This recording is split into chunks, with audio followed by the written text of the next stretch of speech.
yeah, yeah. Yeah, yeah. Yeah, yeah.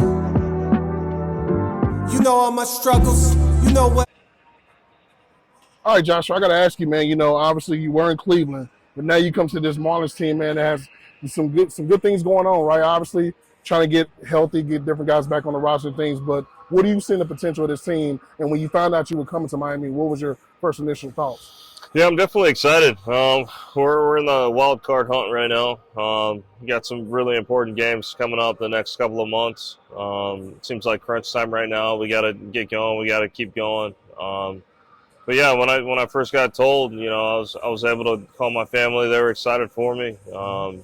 Even the clubhouse in Cleveland was excited for the opportunity. It was kind of confusing at first, but definitely happy to be back here and back in the NL East and a division that I know and I'm familiar with, and hopefully I can finish strong this year. All right, cool. A few more questions, man. So I know last time we talked, we did like the Mount Rushmore thing, right? But we did third, second, short, and first. But you being a first baseman, I need you to give me 4 on the mountaintop, on the spot.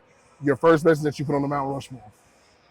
I guess the first one I would go with, I would say Joey Votto. Just seeing him for years and years. Prince Fielder, Kevin Young. A little shout out to a little Pittsburgh guy right there. Taught me how to play first base myself. Let's see a fourth. Who's top dog right now in the league? I'll say this year, Josh Naylor. I mean, I saw him up close and personal, so I was definitely pumped to see him. He's hitting around 300, driving in runs. He's on pace for like 150 RBIs at one point this year, so he's a top dog for sure. I love it, man. So I got to ask you this, man. With baseball, the game is trying to grow in different things, right? Just being black, right? Baseball, that's something that in the inner city, I know you work with those things, try to get more black players involved. But when you see a guy, especially a young guy like Jazz, being embraced as a potentially one of the next guys, he's on the cover of MLB The Show, different things like that. For you as a player, how does that make you feel? No, it's cool. He's got the whole world set in front of him. All he has to do is pretty much show up and be who he is on a regular basis. The way he plays the game is electric. Whenever you turn on the TV, he's doing something, whether it's on offense or on defense, on the base pass.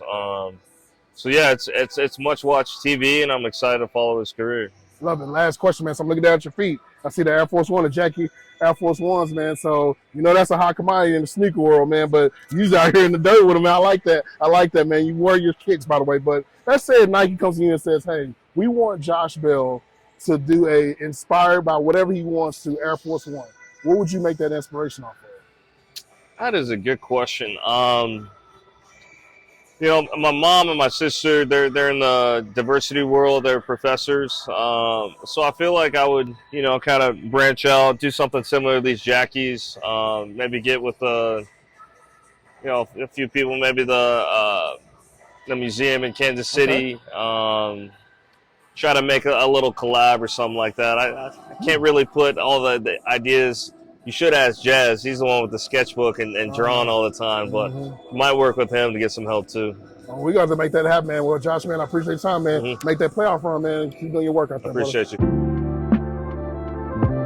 Yeah, yeah. Yeah, yeah. Yeah, yeah.